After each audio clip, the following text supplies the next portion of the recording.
जिस आसन पर आप अनुष्ठान, पूजा या साधना करते हैं, उसे कभी पैर से नहीं सरकाना चाहिए। कुछ लोगों की आदत होती है कि आसन पर बैठने के पहले खड़े खड़े ही आसन को पैर से सरकाकर अपने बैठने के लिए व्यवस्थित करते हैं। ऐसा करने से आसन दोष लगता है और उस आसन पर की जाने वाली साधनाएं सफल नहीं होती है। अतः आसन को केवल हाथों से ही बिछाए। अपनी जप माला को कभी खुटी या कील पर न टांगे। इससे माला की सिद्धि समाप्त हो जाती है।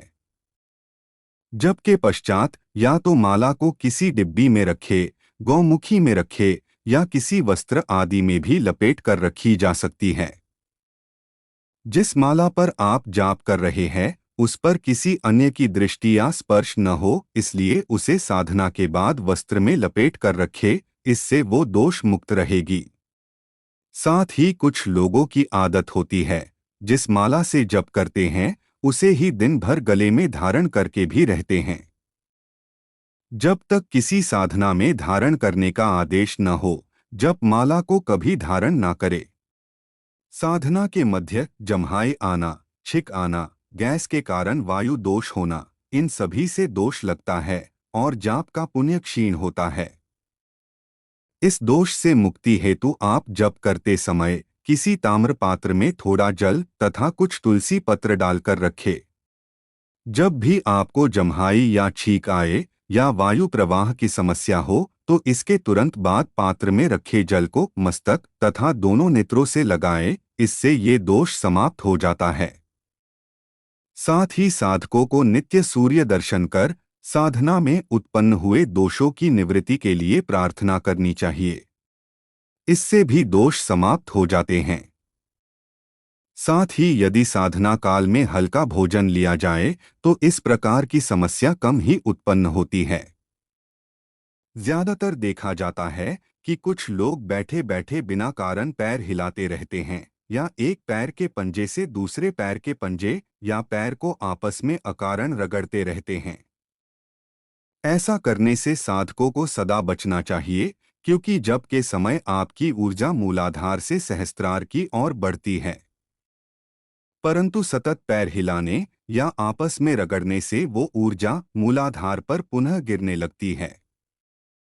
क्योंकि आप देह के निचले हिस्से में मर्दन कर रहे हैं और ऊर्जा का सिद्धांत है, जहां अधिक ध्यान दिया जाए ऊर्जा वहां जाकर स्थिर हो जाती है।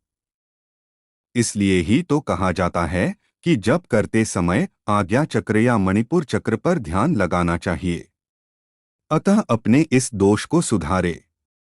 साधना काल में अकारण क्रोध करने से बचे, साथ ही यथासंभव मौन धारण करे और क्रोध में अधिक जोर जोर से चिल्लाने से बचे।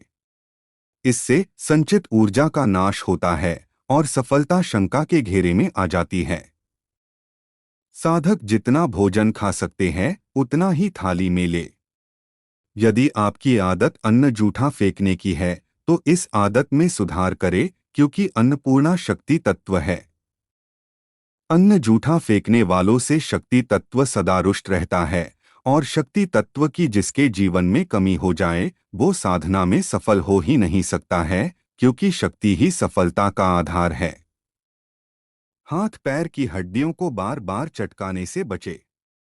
ऐसा करने वाले व्यक्ति अधिक मात्रा में जाप नहीं कर पाते हैं, क्योंकि उनकी उंगलियां माला के भार को अधिक समय तक सहन करने में सक्षम नहीं होती है और थोड़े जाप के बाद ही उंगलियों में दर्द आरंभ हो जाता है।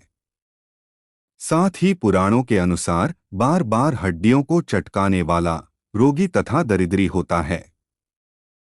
अतः ऐसा करने से बचे। मल त्याग करते समय बोलने से बचे। आज के समय में लोग मल त्याग करते समय भी बोलते हैं, गाने गुनगुनाते हैं, गुटखा खाते हैं या मोबाइल पर बातें करते हैं। आपकी आदत ऐसी है तो ये सब करने से बचे, क्योंकि ऐसा करने से जिह्वा संस्कार समाप्त हो जाता है और ऐसी जिह्वा से जपे गए मंत्र कभी सफल नहीं होते हैं। आयुर्वेद तथा स्वास्थ्य की दृष्टि से भी ऐसा करना ठीक नहीं है। यदि आप कोई ऐसी साधना कर रहे हैं जिसमें त्राटक करने का नियम है, तो आप नित्य बादाम के तेल की मालिश अपने सर में करें और नाक के दोनों नथुनों में एक एक बूंद बादाम का तेल डालें। इससे सर में गर्मी उत्पन्न नहीं होगी और नेत्रों पर पड़े अतिरिक्त भार की थकान भी समाप्त हो जाएगी। साथ ही आंवला या त्रिफला चूर्ण का सेवन भी नित्य करे तो सोने पर सुहागा। जप करते समय अपने गुप्तांगों को स्पर्श करने से बचे, साथ ही माला को भूमि से स्पर्श न होने दे। यदि आप ऐसा करते हैं तो जाप की तथा माला की ऊर्जा भूमि में समा जाती है। जब जाप समाप्त हो जाए तो आसन से उठने के पहले आसन के नीचे थोड़ा जल डालें और इस जल को मस्तक तथा दोनों नेत्रों पर अवश्य लगाएं। ऐसा करने से आपके जप सफल होते हैं।